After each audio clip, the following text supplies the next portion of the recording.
If your mind won't stop running the same worry around and around, replaying the conversation, rehearsing the disaster that hasn't happened yet, I want you to consider this. You're not overthinking, you're trying to feel safe.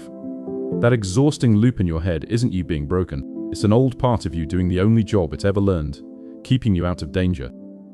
Somewhere along the way, overthinking got labeled as a character flaw. People tell you to just relax, to stop worrying, to let it go, as if the off switch was sitting right there and you were simply too stubborn to press it. So you start to believe there's something wrong with you, some defect in the wiring that makes you spin where calmer people coast. But the spinning was never a defect. It was always a function, and once you understand what it's actually for, the whole thing changes. Here's the picture I want you to hold on to.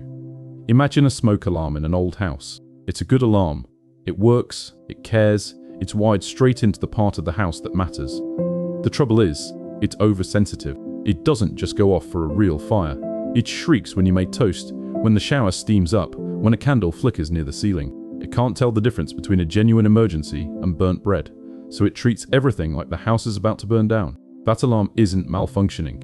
It's doing exactly what it was built to do, just far too often, for things that were never actually a threat.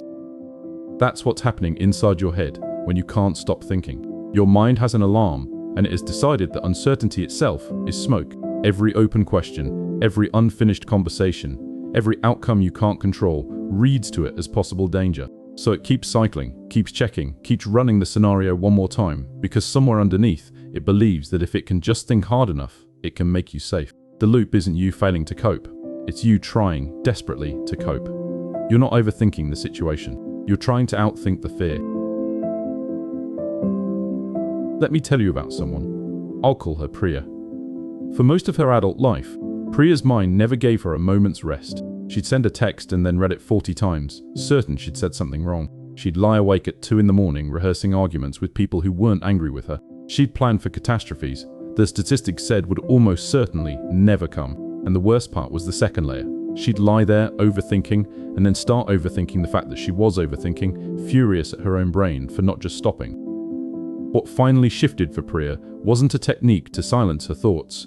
It was the day a therapist asked her a strange question. Not how do we make the worry stop, but what is the worry trying to protect you from? And Priya realized, sitting there, that underneath every spinning thought was the same small, frightened belief. That if she relaxed her guard even for a second, something terrible would slip through. The overthinking wasn't her enemy. It was a frightened part of her standing watch, never sleeping, because long ago it learned that being unprepared meant being hurt. The moment she stopped fighting that part and started thanking it, the volume began, slowly, to come down. There's real science under this. Researchers studying anxiety point to a small almond-shaped structure deep in the brain called the amygdala, the threat detection center.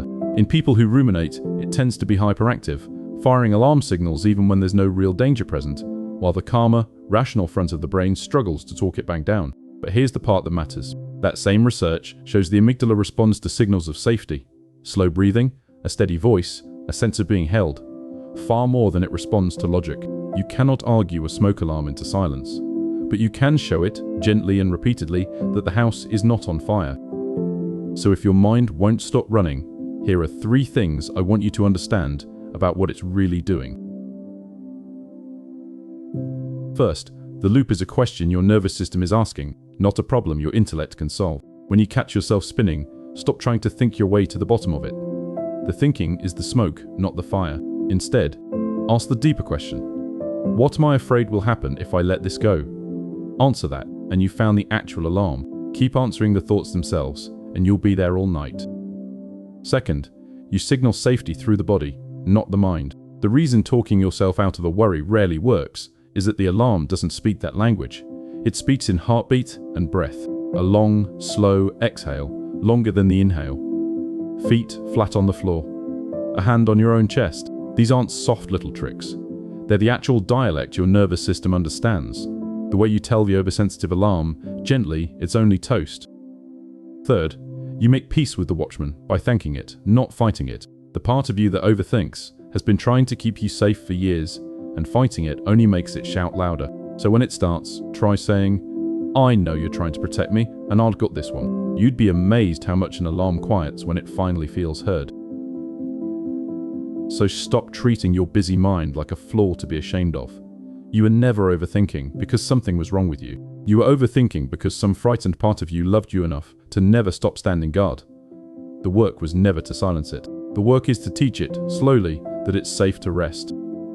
The psychologist Carl Rogers once said that the curious paradox is that when I accept myself just as I am, then I can change. You will not think your way out of the loop by hating the loop. You'll soften out of it by understanding why it's there. That's not a broken mind. That's a loyal one, working overtime, waiting all these years for someone to finally tell it that the danger has passed. You were never overthinking. You were just trying to feel safe, so stop fighting the alarm and start showing it, breath by breath, that you're home.